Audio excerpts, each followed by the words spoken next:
Hello everyone, my name is Narendra Kumar and I welcome you all at the Chandigarh Career Group. So guys आज जो है हम एक topic को cover करने की कोशिश करेंगे। रिसेंटली हुआ क्या है कि जो महाराष्ट्र की गवर्नमेंट है उन्होंने ये बोला है कि यदि हम जो है जो सीटी वैल्यू है इसको यदि हम मोर देन 24 कर रहे हैं तो क्या इसकी जो वैल्यू होगी ये बेसिकली क्या ये डिपिक्ट करेगा कि कोविड-19 जो है बेसिकली ये क्या है, एक नेगेटिव रिपोर्ट है।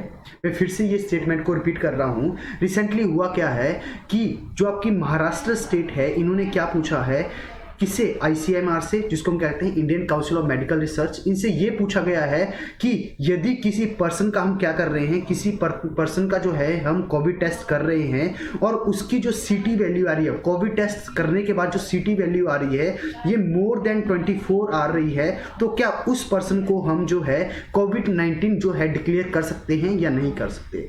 तो इसकी वजह से क्या हो गया, जो सीटी वैल्यू है ये काफ़ी न्यूज़ में आ गई कि आखिरकार ये जो है सीटी वैल्यू क्या होती है in the RT-PCR test, right. अब आपको ये पता है कि जो RT-PCR टेस्ट है ये बेसिकली हम इसका यूज़ क्यों करते हैं। इसका यूज़ हम कोविड-19 के जो है टेस्ट करने के लिए करते हैं। We try to identify whether a person is a covid positive और नेगेटिव। लेकिन आज हम सारा के सारा जानने की कोशिश करेंगे RT-PCR के बारे में और साथ ही हम जानने की कोशिश करेंगे कि ये साइकिल थ्रेशोल्ड आखिरकार है क्या और ये वैल्यू है क्या, राइट। अब हम आपको ये पता है कि जो RT-PCR है इसका मतलब होता है reverse transcription polymerase chain reaction, right. इसकी ये जो फुल फॉर्म है आपके एग्जाम के लिए थोड़ा बहुत इंपॉर्टेंट हो सकता है। मे भी आपसे पूछा जाए RT-PCR में जो है P किसके लिए स्टैंड करता है तो होगा पॉलीमरेज, या फिर T किसके लिए स्टैंड करता है या जो है R किससे स्टैंड करता है, ये आपको सारा का सारा पता होना चाहिए। सो RT-PCR की फुल फॉर्म क्या है, reverse transcription polymerase chain reaction, right. अब जो है क्या होता है इसमें RT-PCR की पहले हम जो है प्रोसेस समझने की कोशिश करेंगे, उसके बाद जो है हम ये सारी की सारी जो है चीज़ें जानने की कोशिश करेंगे। लेकिन इससे पहले जो है हमें ये जानना है कि हम ICMR की माने तो ICMR की क्या गाइडलाइंस है सीटी वैल्यू को लेकर। सीटी वैल्यू क्या होता है, साइक्लिक थ्रेशोल्ड होता है। क्या होता है ये हम बहुत आगे जानने की कोशिश करेंगे कि ये सारी की सारी चीज़ें हैं क्या। लेकिन अभी तक आप कुछ ऐसा समझ के चलो कि जो सीटी वैल्यू है वही डिसाइड करती है कि आपका क्या होगा, कोई पर्सन जो है कोविड पॉजिटिव होगा या नेगेटिव होगा। रिसेंटली जो है Indian council of medical research ने जो है ये अनाउंस किया कि किसी भी पर्सन की वैल्यू क्या है, यदि जो है 35 है तो इसको बेसिकली हम क्या मानेंगे, एक कोविड पॉजिटिव जो है पर्सन मानेंगे, राइट। यदि बेसिकली जो है इसके लिए जो इन्होंने क्या कर दिया, एक वैल्यू को जो है सेट कर दिया 35। यदि आप किसी पर्सन की जो है आपका सीटी वैल्यू क्या आ रही है, सीटी वैल्यू जो है 35 से कम आ रही है, फॉर एन एग्जाम्पल 30 आ रही है, 29 आ रही है, तो उस पर्सन को क्या किया जाएगा, as a covid positive treat किया जाएगा, कि वो उसको माना जाएगा कि ये बेसिकली क्या है, ये जो पर्सन है इसको कोविड पॉजिटिव है ये। उसके बाद यदि सीटी वैल्यू के ऊपर कोई वैल्यू आ रही है किसकी, जो यदि हम बात करें सीटी वैल्यू की 35 के ऊपर कोई वैल्यू आ रही है, फॉर एन एग्जाम्पल 40 वैल्यू आ रही है, तो उसको हम क्या मानेंगे, उसको जो है हम मानेंगे ये पर्सन जो है क्या है, कोविड नेगेटिव पर्सन है। तो ये सारा का सारा जो है मुद्दा है। अभी तक हमने क्या समझा है, अभी तक हमने समझा है RT-PCR जो है इसका टेस्ट हम क्यों करते हैं, कोविड-19 को आइडेंटिफाई करने के लिए। और जो है RT-PCR में जो एक जो है वैल्यू होती है साइक्लिक थ्रेशोल्ड जिसको हम बोलते हैं, राइट। इस वैल्यू के से हमें कहीं ना कहीं ये पता चलता है कि कोई भी पर्सन जो होगा क्या पॉजिटिव होगा या नेगेटिव होगा। ICMR ने ये बोला है कि यदि किसी भी पर्सन की जो सीटी वैल्यू है वो 35 से कम है तो वो क्या है, कोविड पॉजिटिव है, और यदि उसकी वैल्यू जो है 35 से ज्यादा है तो उसको बेसिकली हम क्या डिक्लेयर कर देंगे, एज अ कोविड-19 नेगेटिव पर्सन डिक्लेयर कर देंगे। अब तक हमने ये सारी की सारी चीजें समझी है। इससे पहले जो है आपको ये पता होना चाहिए कि RT-PCR का जो है टेस्ट होता क्या है, राइट। अब सबसे पहले आपको ये पता होना चाहिए कि जो कोविड-19 है ये बेसिकली क्या है, एक RNA बेस्ड वायरस है, राइट। RNA बेस्ड वायरस है, तो यदि RNA को जो है कहीं ना कहीं आइडेंटिफाई करना इतना इजी नहीं होता, इसलिए जो है हम क्या करते हैं, RNA को जो है कहीं ना कहीं हम क्या करते हैं, DNA में कन्वर्ट करते हैं, राइट। तो प्रोसेस बेसिकली सारी की सारी होती क्या है ये समझने की कोशिश करना।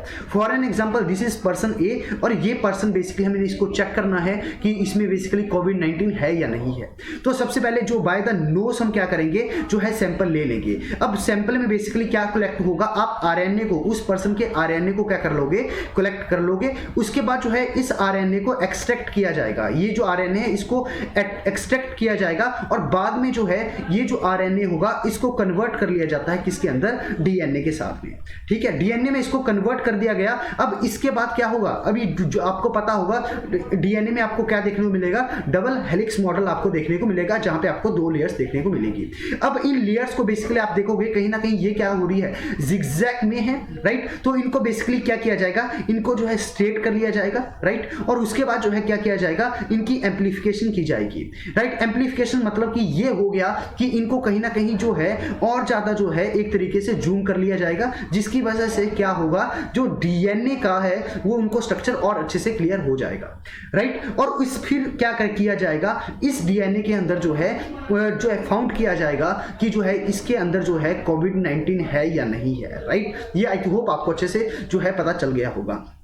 अब यदि बात करते हैं हम एम्प्लीफिकेशन की, यदि हम बात करते हैं एम्प्लीफिकेशन की, तो बेसिकली एम्प्लीफिकेशन के द्वारा हम क्या किया जाता है कि मल्टीपल कॉपीज को क्रिएट किया जाता है, और जो है बेसिकली क्या किया जाता है, इससे हम कोशिश करते हैं किसको डिटेक्ट करने की, जो है कोविड-19 को डिटेक्ट करने की हम कोशिश करते हैं।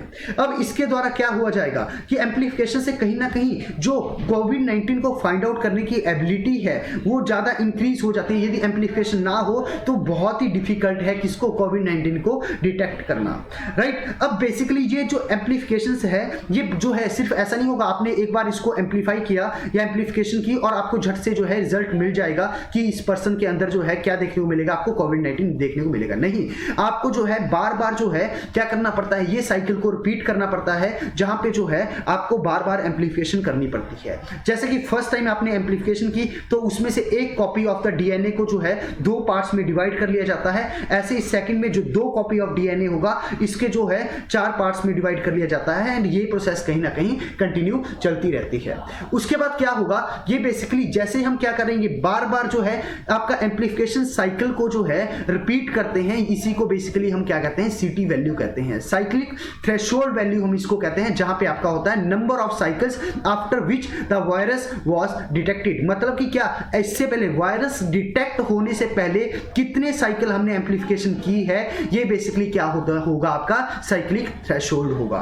ओके, यदि बात कर रहे हैं, यदि आपका जो है साइक्लिक थ्रेशोल्ड क्या होगा, लो होगा, यदि साइक्लिक जो है थ्रेशोल्ड होगा ये लो होगा और जो नंबर ऑफ साइकिल्स होंगे ये कम होंगे, इसका मतलब क्या है कि आप में क्या हो गया है, आप में जो है कोविड-19 बहुत इजीली डिटेक्ट हो गया है, मतलब कि क्या, आप एक कोविड पॉजिटिव पर्सन हो। यदि सीटी की वैल्यू, यदि बहुत ज्यादा हमें जो है एम्प्लीफाई करना पड़ रहा है, बहुत ज्यादा जो है हमें एम्प्लीफिकेशन करना पड़ा, तब जाके जो है आपका जो है कोविड-19 हमें मिलता है। इवन हमें जो है 40-50 साइकिल लग गया आपके कोविड-19 को डिटेक्ट करने में, तो कहीं ना कहीं इससे क्या बोला जाएगा, इससे ये पता चल जाएगा कि आप बेसिकली क्या हो, एक कोविड नेगेटिव पर्सन हो, राइट। अब यहां पे क्या बोला जा रहा है, अब जो है ग्लोबली यदि मानते हैं तो ग्लोबली एक्सेप्ट किया जाता है जो सीटी वैल्यू होनी चाहिए ये 35 और 40 साइकिल के बीच में होनी चाहिए। अब आप होप आपको सीटी वैल्यू के बारे में अच्छे से पता चल चुका है। अब आपको ये पता चल चुका है आरटी-पीसीआर क्या होता है, और आरटी-पीसीआर में जो है कैसे जो है कोरोना वायरस को क्या किया जाता है, डिटेक्ट किया जाता है।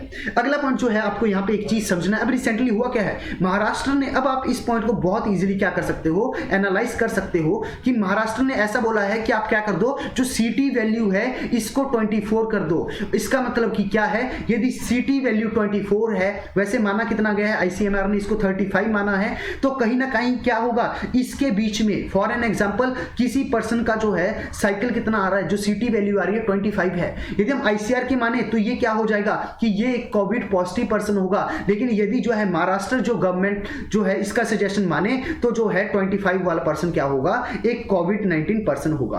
अब इसकी वजह से जो है क्या देखने को आपको मिलेगा कि कहीं ना कहीं जो इंडिया में आपको इतने केसेस देखने को मिल रहे हैं, ऑलमोस्ट 4 लाख केसेस आपको एक दिन के अंदर देखने को मिल रहे हैं, इससे ये जो है क्या केसेस कहीं ना कहीं थोड़े से कम हो जाएंगे, और जिसका एडवांटेज ये मिलेगा कि कहीं ना कहीं जो है जो काफी लोगों के बीच में अभी जो है थोड़ा बहुत आपको क्या देखने को मिलेगा, थोड़ा सी आपको टेंस मूवमेंट देखने को मिलेगी, इसको बेसिकली थोड़ा बहुत रिलैक्स किया जा सकता है। So guys, this is all for this video, and I hope आपको बहुत अच्छे से पता चल चुका होगा कि सीटी वैल्यू क्या है, और जो है आरटी-पीसीआर जो है टेस्ट कैसे कंडक्ट करवाया जाता है, और महाराष्ट्र ने जो रिसेंटली प्रपोजल जो है दिया है कि जो है सीटी वैल्यू कितनी होनी चाहिए, 24 होनी चाहिए, ये बेसिकली सही है या गलत, ये कहीं ना कहीं आप खुद ही इसको क्या कर सकते हो, एनालिसिस कर सकते हो। सो इसी के साथ जो है हम इस वीडियो को करते हैं यहीं पे खत्म, और thank you so much guys.